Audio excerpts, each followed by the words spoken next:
Hello guys, welcome to my channel. আজকে একটা নতুন রেসিপি নিয়ে তোমাদের সামনে চলে এসেছি। তো রেসিপিটি তো দেখতেই পারছো, করলা।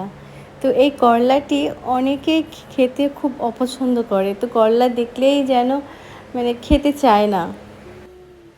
আজকে এমনভাবে এই করলাটা আমি রান্না করব, তো তোমরা বাড়িতে এভাবে করে ট্রাই করে দেখতে পারো, অবশ্যই খেতে ভালো লাগবে। আমি এখানে দুটো পেঁয়াজ নিয়েছি, কয়েকটা করলা নিয়েছি, আর কিছু কাঁচা লঙ্কা নিয়েছি। তো এগুলো করলাগুলোকে ভালো করে ধুয়ে কেটে নেব, আর পেঁয়াজগুলোকে কুচো কুচো করে কেটে নেব।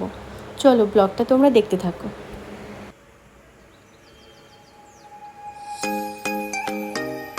দেখো, আমি সুন্দর করে করলাগুলো কেটে নিয়েছি, লঙ্কা চিড়ে নিয়েছি, আর পেঁয়াজগুলো কুচো কুচো করে কেটে নিয়েছি।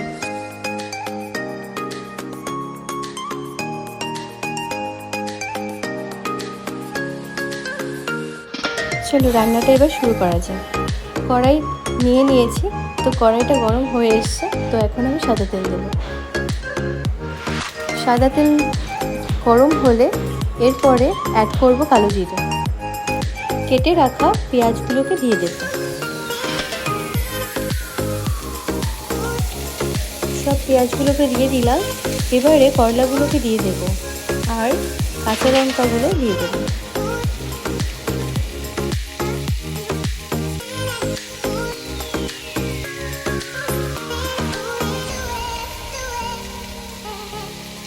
এবারে নুন আর হলুদ গুঁড়ো দিয়ে দেব।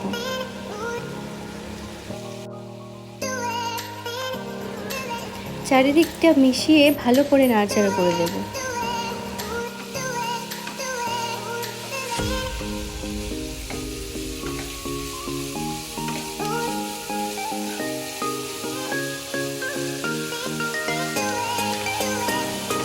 এবারে সামান্য একটু জল অ্যাড করব, যাতে একটু ভালো করে সেদ্ধ হয়।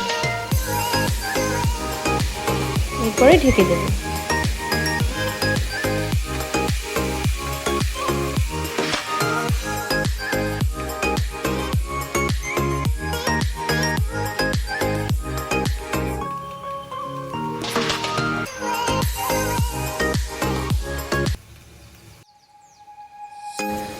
জলটা মোটামুটি শুকিয়ে এসেছে, এখন একটু ভালো করে নাড়াচাড়া দেব। তো এটাকে খুব লো ফ্লেমে রেখে করলাগুলোকে ভালো করে ভাজতে হবে।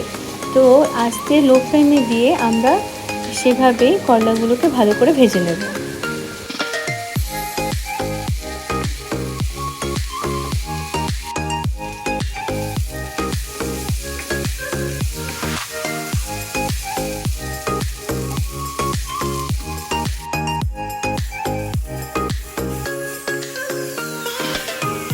অনেকটা করলাটা মজে গেছে, তো অনেকটা ভাজাও হয়ে এসেছে। এটাকে ভালো করে নাড়াচাড়া দিয়ে নিতে হবে। আমাদের করলা ভর্তা রেডি হয়ে গেছে, এখন কড়াই থেকে নামিয়ে নেব। তো দেখতেই পাচ্ছ কতটা ভালো লাগছে দেখতে। তো তোমরা এভাবে বাড়িতে ট্রাই করে দেখবে, অবশ্যই খেতে ভালো লাগবে।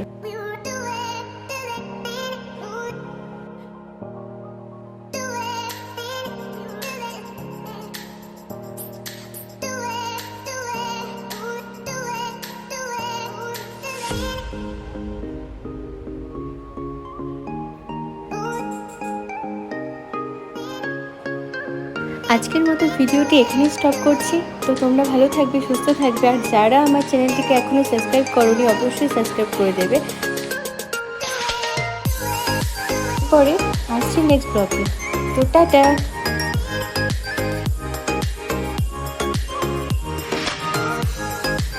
Thanks for watching.